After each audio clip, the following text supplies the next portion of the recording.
Isaac Sarason is a skilled hacker formerly employed by British Telecom-Sprint. With his health failing, Isaac did the only thing he could think of. He ran. He found a haven in a working-class district of the city known as Little Russia. There Isaac took on a new name, Ishmael. Within hours of his arrival, he was embroiled in the affairs of a brutal member of Lomidze organized crime family known as Leo. Convinced by a longtime friend, Frankie, to flee from his commitments to the Lomidze family, Isaac found himself hunted by the ruthless Leo. On a rooftop, far from witnesses, Leo murdered Frankie. Only through the use of his skills as a hacker was Isaac able to drive Leo off. Now wounded, alone, and far from help, Isaac depends on the kindness of strangers. What do you do when the only way to save those you love is through the use of proxies? Colbyjack.net is proud to present Firmware Proxy by Colbytrax. 29. Things were moving fast as I finished my call to Kodo Kazbegi's parents, Nona's paternal grandparents. They had been shocked, as had Nona's maternal grandparents, the Reynolds. While I was on the phone with the Kazbegis, Lieutenant Atang Salel of the local precinct's child services office forced Leo aside and entered the nesting doll. My fingers stumbled on the keyboard as I accessed the nesting doll's video streams. My shunt monitor alarms went off. The shunts, which were valiantly attempting to reduce the pressure in my skull, had reached their recommended maximum output. I glanced at the battery remaining monitor. The shunts were down to less than 40%. Projected energy consumption gave me less than 10 minutes of charge if I pushed the shunts into overdrive. I checked the clock.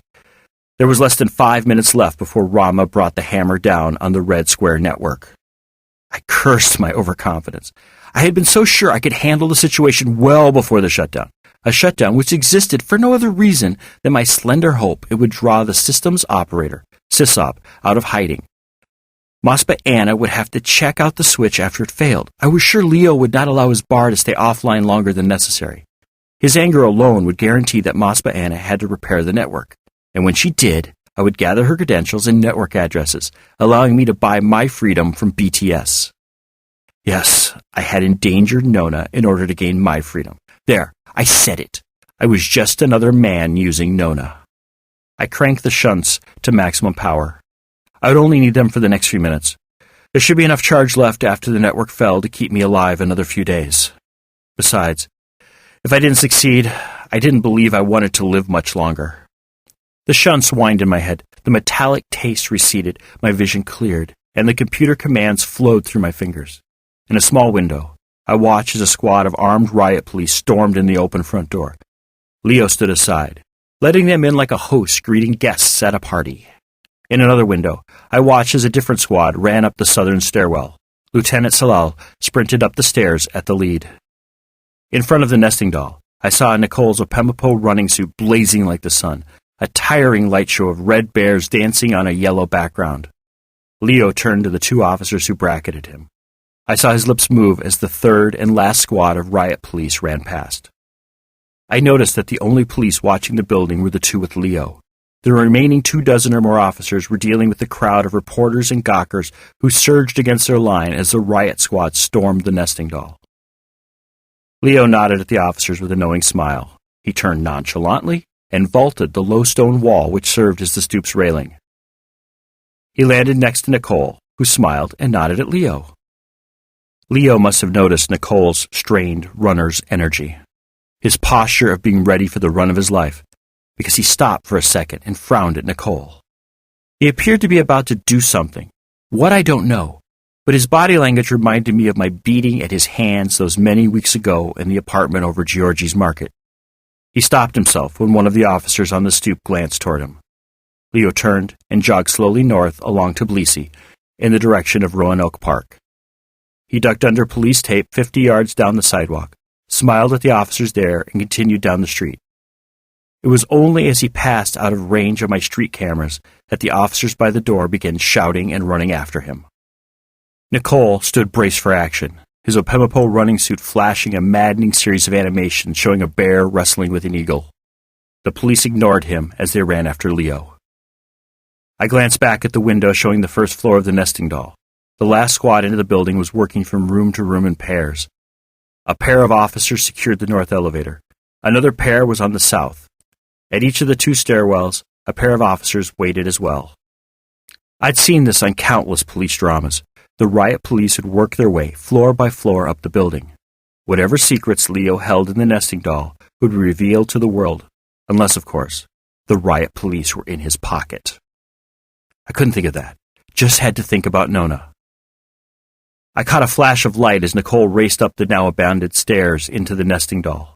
What was he up to? There was nothing he could do. The riot squad had sealed off the entire first floor.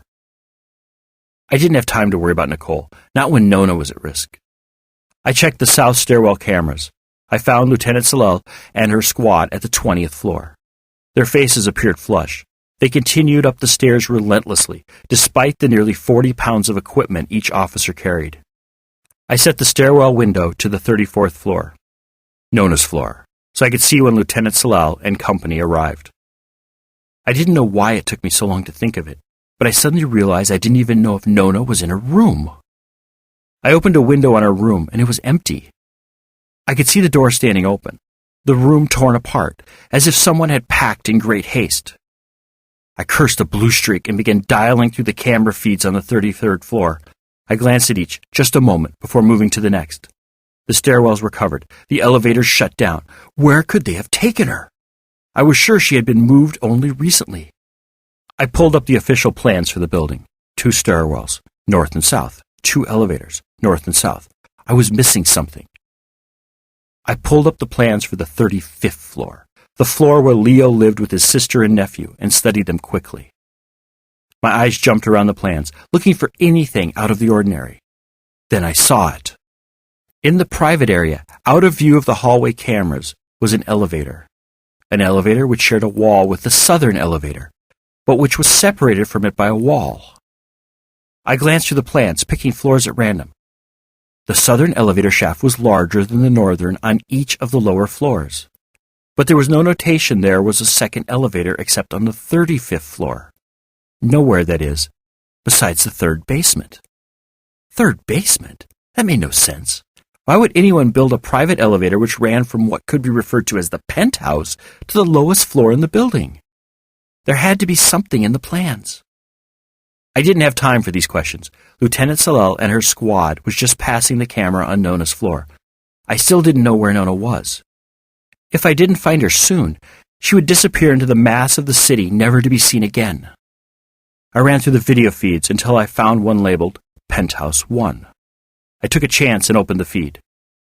There was Nona in an elevator. Her face battered and bruised, hands secured before her with what appeared to be plastic binder cuffs.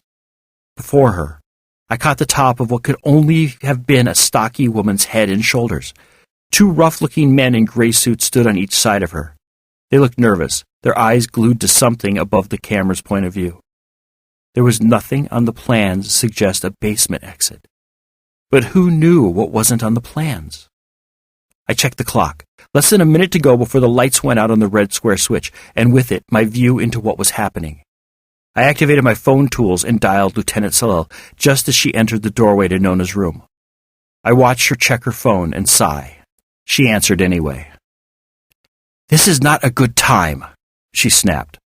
I saw a riot officer look out the window and heard him say, "This is the room from the video." He held up a phone and appeared to compare it to the view from the window. He turned. "The camera is right there." "Nona is being taken to the 3rd basement in the penthouse elevator," I blurted out. The whine in my skull from the shunts was becoming deafening. "Who the hell is Nona? Who the hell are you?" Salel snapped. I saw realization cross her face. "You're the guy who called earlier. Interfering with police business is a felony. When I find you—" I opened a window onto the 3rd basement. She wasn't there. I opened another, and another, and another, until I found one with a view of the elevator. The doors were opening. "They just got off the elevator in basement 3. They're going to escape," I cried. I couldn't be sure my words even made sense. I saw Nona being dragged from window to window, past a background of rough industrial brick and steel. The quartet came to a stop before a large garage door. One of the gray-suited men hit a button and the door started rolling up. The door had the words, "Delivery Access," painted across it. I glanced at the clock. Rama was late. What if he hadn't found a crew to do the job? How would I find Moss Diana then? The door was halfway up when a gray blur passed across the camera. The man left holding Nona fell to the ground. Nona stepped back. Nona became blurry. I saw a flash of silver and Nona's hands were free. The man at the door grabbed at Nona. A blur passed between him and the camera. When it passed, a knife handle appeared in his chest. A red splotch grew slowly. I heard strange sounds. A scratchy sound, like someone was covering a receiver on a phone. I glanced at the window with Salel in it, and as I realized the phone tools were still active. She held a phone in one hand, while a riot officer talked to someone on his own phone. Shit, they were running a trace. I glanced back at the window where Nona struggled with the suited man on the ground. A gray blur crossed my view as blood appeared on the man's face. The last thing I saw before the screen froze was the blur of Nona and the gray something turning from the broken man on the ground. The stocky woman had disappeared. One by one, the windows on my screen locked up as their data connection was lost.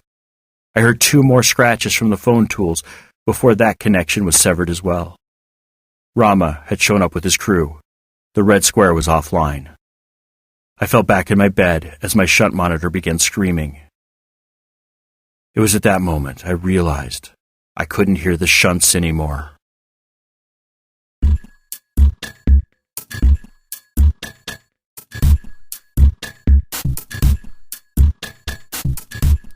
Firmware, Proxy, is the second book in the Firmware pentology. That's 5 books, if you must know. It begins moments after Firmware Hijacked ends.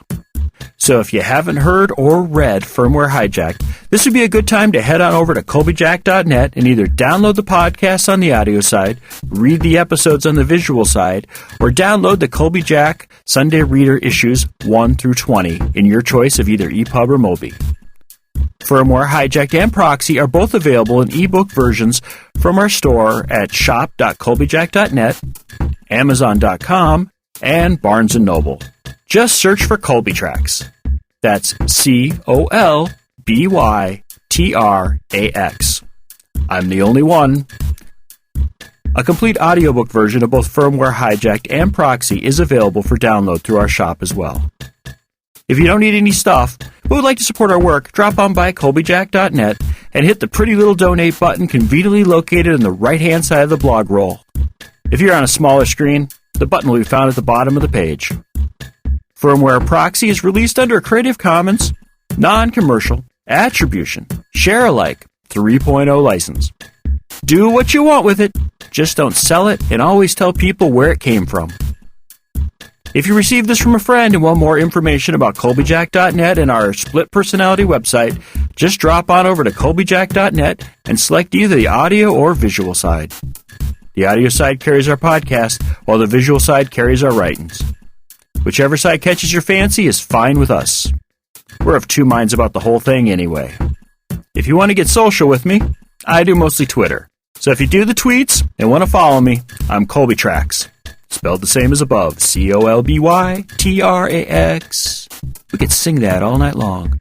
Thank you once again and have a wonderful week.